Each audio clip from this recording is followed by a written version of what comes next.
Morning, jabroni. Just out here on Wabasee Lake again, just absolutely killing the bluegill.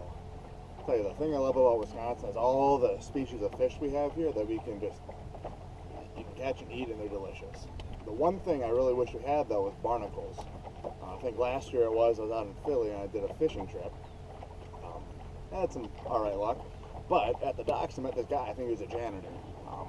He was scraping these tasty looking oyster things off the bottom of a ship, and he was telling me that they were barnacles.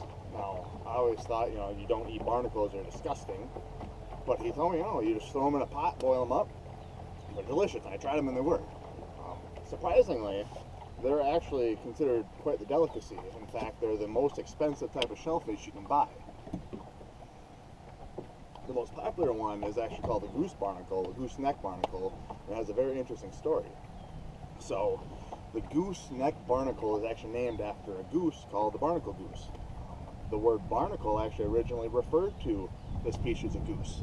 Now, this species of goose breeds in a remote area of the Arctic, where up until recently, humans had never seen their eggs or their young.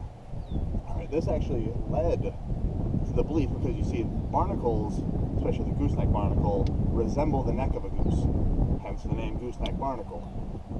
But because humans never saw the young or eggs of these barnacle goose, they actually thought that they hatched from these barnacles. In fact, it wasn't until the late 1800s that the truth became known that they hatched, they were goose, they weren't a species of barnacles, and barnacles were just a mollusk.